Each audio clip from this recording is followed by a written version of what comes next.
نحمده ونصلی علی رسولہ الکریم اما بعد۔ حضرت ابوبکر رضی اللہ تعالیٰ عنہ راوی ہیں اور کہتے ہیں کہ نبی کریم صلی اللہ تعالیٰ علیہ وآلہ وسلم نے ارشاد فرمایا، جس گناہ کو چاہتے ہیں کہ اللہ تعالیٰ معاف فرما دیتے ہیں،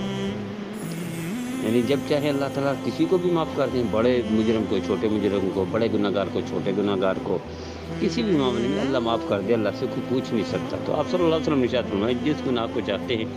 اللہ تعالیٰ معاف فرما دیتے ہیں، لیکن آپ نے ارشاد فرمایا والدین کے ستانے کی سزا دنیا میں مرنے سے پہلے دے دی جاتی ہے، یعنی والدین کو جو دکھ دیتا ہے، تکلیف دیتا ہے، پریشان کر دیتا ہے، تو اس کو اللہ دنیا میں سزا دیتے ہیں، اس کو دنیا میں عذاب ہو جاتا ہے، اس کو دنیا میں اس کا بدلہ مل جاتا ہے، اس کو دنیا میں صلہ مل جاتا ہے، برائی کا بدلہ برائی کی صورت میں ملتا ہے، چونکہ والدین کے ساتھ برائی کو سستا سودا نہیں ہے، مہنگا سودا ہے، کرتے ہیں۔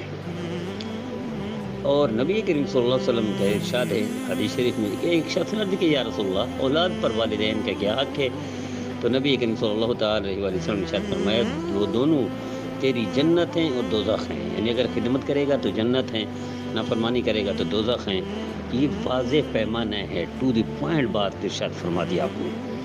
اب ہمیں چاہیے، ہمیں جنت چاہیے تو والدین کی خدمت کریں، جہنم چاہیے تو والدین کی نافرمانی کریں۔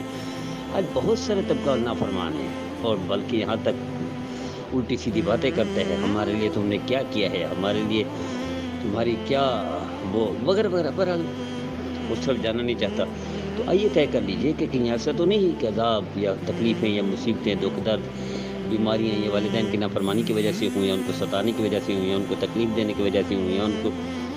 خدمت نہ کرنے کی وجہ سے ہوئی، ایسا تو نہیں ہے۔ تو آئیے اپنا محاسبہ کریں، میرے بھائی میری بہنیں محاسبہ کریں اور دیکھیں کوئی تکلیف میں ہے تو اس کے پیچھے والدین کی نافرمانی تو نہیں ہے، والدین کو ستانا تو نہیں ہے۔ تو اگر یہ ہے تو پھر یاد رکھیے گا وہ جنت بھی ہیں، وہ جہنم بھی ہیں،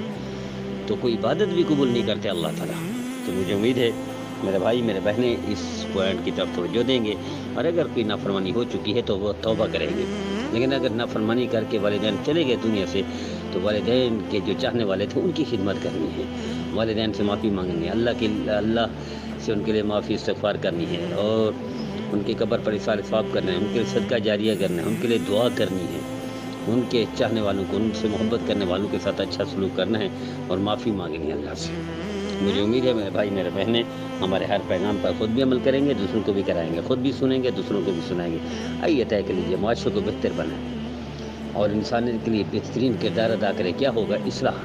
تربیت کی طرف توجہ دیں، اپنے گھر کی، اپنے محلے کی، اپنے شہر کی، اپنے گیدرنگ کمپنی دوستوں کی، جہاں جہاں رہتے ہیں وہاں تربیت بہتری آپ لا سکتے ہیں۔ تو ان میں سے ایک تربیت اور اصلاح کا یہ طریقہ ہے کہ آپ جس گروپ میں بھی ہوں، جہاں بھی ہوں، اب اس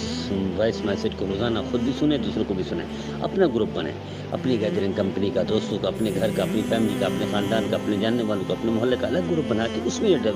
ڈالیں۔ یقیناً کچھ عرصہ میں کچھ نہ کچھ بہتری ضرور دیکھیں گے، اپنی آنکھوں سے دیکھیں گے۔ اللہ ہم سب کو نبی کریم صلی اللہ تعالیٰ علیہ وسلم کی فرمان برداری کی توفیق عطا فرمائے، نافرمانی سے محفوظ